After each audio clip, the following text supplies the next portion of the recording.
नमस्कार, आप देख रहे हैं न्यूज़ 80 और मैं हूं आपके साथ शिवानी शर्मा। उत्तर प्रदेश की राजनीति, मौसम, किसान, अदालत और बड़ी प्रशासनिक खबरों के साथ हाजिर है आज की 15 फटाफट बड़ी खबरें। तो चलिए शुरू करते हैं आज का सुपरफास्ट बुलेटिन। उत्तर प्रदेश में योगी आदित्यनाथ की महिला सामर्थ्य योजना ग्रामीण अर्थव्यवस्था को मजबूती दे रही है। अवध क्षेत्र के 1500 से अधिक गांवों में 1 लाख महिलाएं डेयरी नेटवर्क से जुड़कर आत्मनिर्भर बनी है। प्रतिदिन करीब 4 लाख लीटर दूध संग्रह हो रहा है और अब तक 1380 करोड़ रुपए डीबीटी के जरिए सीधे खातों में भेजे जा चुके हैं। यह योजना महिलाओं को उत्पादन से बाजार तक जोड़कर बिचौलियों को खत्म कर रही है। सुल्तानपुर की अनीता वर्मा जैसी महिलाएं इसकी सफलता का उदाहरण बनकर उभरी हैं। उत्तर प्रदेश में योगी आदित्यनाथ के निर्देश पर गन्ना किसानों के लिए नई सर्वेक्षण नीति लागू की गई है। 1 मई से 30 जून 2026 तक जीपीएस आधारित सर्वे होगा, जिसकी सूचना किसानों को पहले ही एसएमएस से दी जाएगी। सर्वे टीम खेत पर जाकर उत्पादन और क्षेत्रफल का डेटा सीधे सर्वर पर अपलोड करेगी और रिपोर्ट मोबाइल पर भेजी जाएगी। इस दौरान नए किसानों का पंजीकरण भी होगा। 30 सितंबर 2026 तक पंजीकरण कराने वाले किसानों को ही गन्ना आपूर्ति का लाभ मिलेगा। ये पहल पारदर्शिता और किसानों की सुविधा बढ़ाने के लिए शुरू की गई है। उत्तर प्रदेश में जनगणना ड्यूटी को लेकर शिक्षकों में नाराजगी सामने आई है। प्राथमिक शिक्षक संघ ने योगी आदित्यनाथ से मांग की है कि ग्रीष्म अवकाश में काम करने वाले शिक्षकों को अर्जित अवकाश दिया जाए। संघ का कहना है कि राष्ट्रीय जनगणना 2026 के तहत छुट्टियों में ड्यूटी ली जा रही है, बल्कि ये उनका वैधानिक अवकाश होता है। भीषण गर्मी में लगातार कार्य से स्वास्थ्य पर असर पड़ रहा है।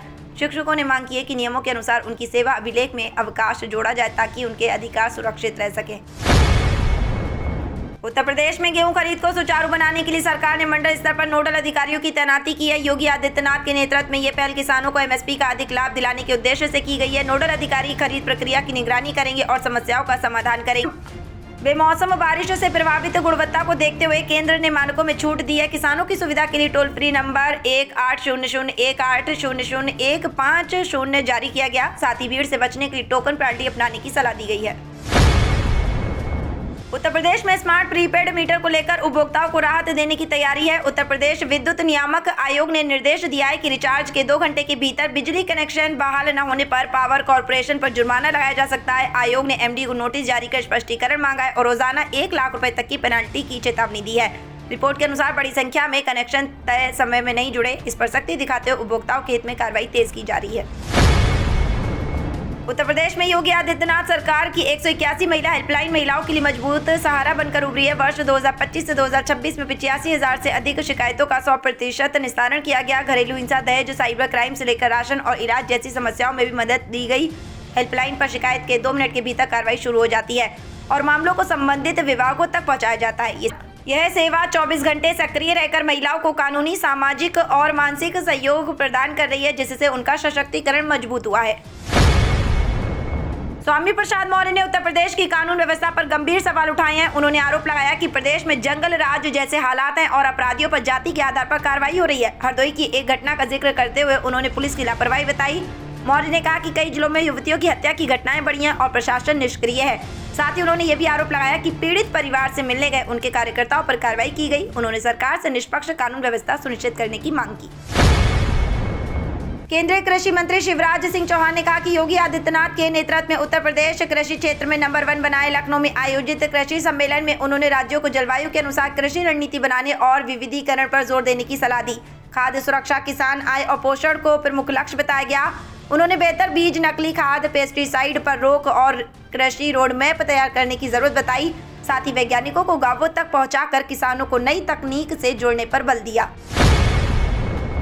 पंकज चौधरी ने राष्ट्रीय पंचायती राज दिवस पर खुली चिट्ठी जारी कर पंचायतों को सुशासन का मॉडल बनाने का संकल्प दोहराया। उन्होंने नरेंद्र मोदी के नेतृत्व में ग्राम स्वराज को साकार करने की बात कही और जी ग्राम स्वराज व स्वामित्व योजना जैसी पहलों का जिक्र किया।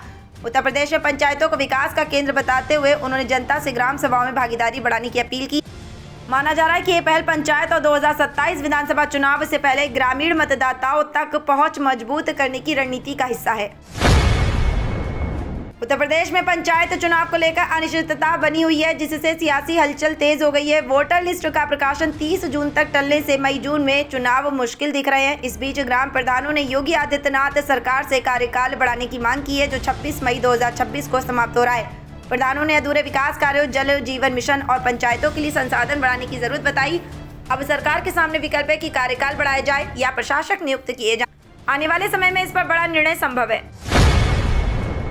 मेरठ के सेंट्रल मार्केट में सेटबैक विवाद को लेकर चल रहा 15 दिन पुराना धरना सांसद अरुण गोविल के हस्तक्षेप के बाद स्थगित कर दिया गया। महिलाओं ने उनसे मुलाकात के बाद भरोसा जताया कि समाधान निकलेगा। विवाद सुप्रीम कोर्ट के आदेश के बाद 44 भवनों की सीलिंग से जुड़ा है, जिस पर आवास विकास परिषद ने कार्रवाई की थी। सांसद ने कहा कि वे मुख्यमंत्री योगी आदित्यनाथ से मिलकर समाधान की कोशिश कर रहे हैं। हालांकि महिलाओं ने चेतावनी दी है कि राहत न मिलने पर फिर आंदोलन किया जाएगा।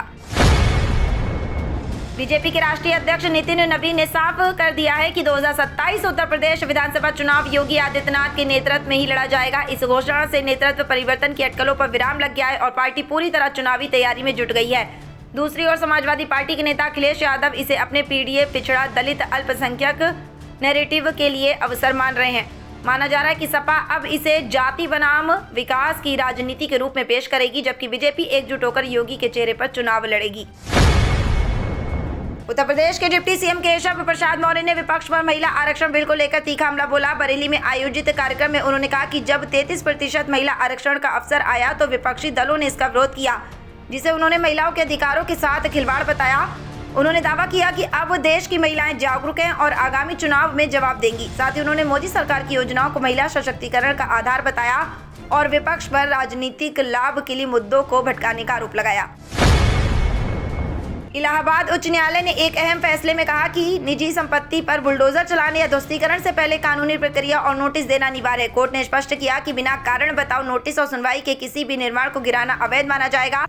खंडपीठ ने कहा कि प्रशासन मास्टर प्लान के उल्लंघन पर कार्रवाई कर सकता है, लेकिन प्राकृतिक न्याय के सिद्धांतों का पालन जरूरी है। अदालत ने यह भी कहा कि भूमि विवादों का निपटारा सिविल कोर्ट में होना चाहिए, न कि जल्दबाजी में ध्वस्तीकरण से। 25 अप्रैल 2026 को पश्चिमी उत्तर प्रदेश में मौसम गर्म और शुष्क रहने की संभावना है। मेरठ, गाजियाबाद, नोएडा, अलीगढ़, आगरा, सहारनपुर और बरेली जैसे शहरों में दिन का तापमान 38 से 40 डिग्री सेल्सियस तक पहुंच सकता है। दोपहर के समय लू चलने और तेज धूप के कारण गर्मी का असर ज्यादा रहेगा। सुबह और शाम अपेक्षाकृत हल्की राहत मिल सकती है। आसमान अधिकतर साफ से आंशिक रूप से बादलों से ढका रह सकता है। कहीं कहीं धूल भरी हवाएं चलने की भी संभावना है। लोगों को दोपहर में बाहर निकलने से बचने और पानी अधिक पीने की सलाह दी जाती है। तो ये थी आज की 15 फटाफट खबरें। अगर आपको वीडियो पसंद आया तो वीडियो को लाइक, शेयर व कमेंट जरूर करें। धन्यवाद।